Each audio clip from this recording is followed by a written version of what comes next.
la stabilité des talus, la géotechnique mécanique des sols, tome 2, l'Université de Liège de Robert Charlier 2007, méthode de calcul en stabilité des pentes, note de cours mécanique des sols de l'Université de Nantes de René Michel Faure de 2006, slope stability analysis and stabilization, new methods and insight, Jeng and Low de 2008, soil strength and slope stability de Duncan and White de 2005.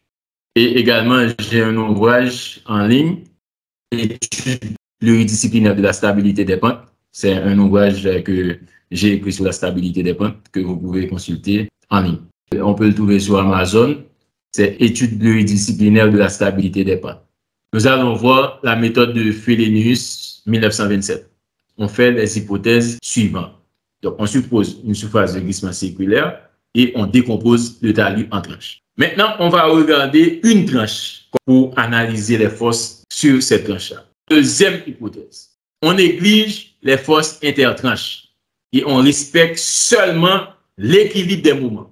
Les forces intertranches négligées ici, à gauche, et négligées à droite. Lorsqu'on va utiliser la méthode de Fellenius, on va supposer que la surface de glissement est circulaire. On peut décomposer le talus en plusieurs tranches. On va analyser une tranche. On considère que les forces intertranches sont négligeables et on va uniquement analyser l'équilibre des mots. C'est pour cela qu'il faut statuer sur les hypothèses avant d'entrer de manière globale dans l'application pour pouvoir appliquer une méthode en question. À partir de ces hypothèses-là, on va regarder les équations à partir de l'équilibre vertical. Nous avons n cos alpha plus t sin alpha égale à w plus xl moins xr. Pour l'équilibre horizontal, nous avons t cos alpha moins n sin alpha égale à moins er moins el. Les forces intertranches sont nulles. À ce moment-là, xl, xr sont nuls. L'équation devient n cos alpha plus t sin alpha égale à w. De même que dans cette équation que nous avons démontrée à partir de l'équilibre horizontal, t cos alpha moins n sin alpha égale à 0, car er moins el égale à 0. De ce système d'équation, on peut tirer n, qui n'est autre que n égale à w cos alpha. Une fois qu'on connaît n, comme dans la méthode, on nous a dit de considérer uniquement l'équilibre des moments, on peut aller maintenant dans l'équation de l'équilibre des moments que nous avons eu, le Fm, F indice M. À ce moment-là, l'élément qu'on peut remplacer dans cette équation, c'est l'inconnu n, W cos alpha, ce qui va nous donner Fm égale à la sommation C'L plus n moins UL tangente phi' sur sommation W sin alpha.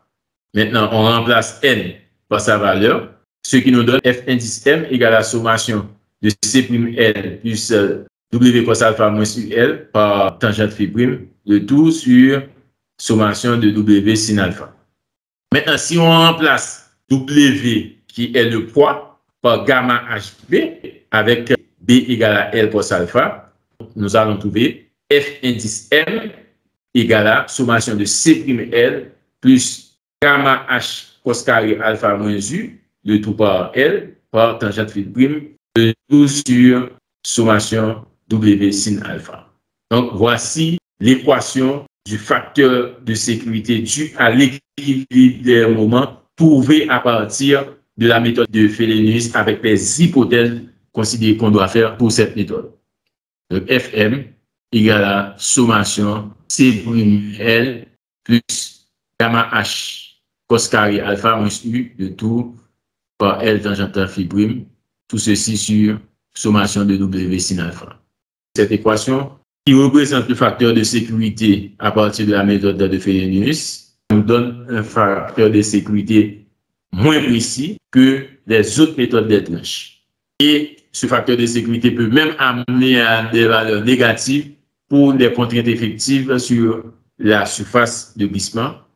Mais ce facteur de sécurité ou bien la méthode de Fellenius est sûr pour des sols homogènes.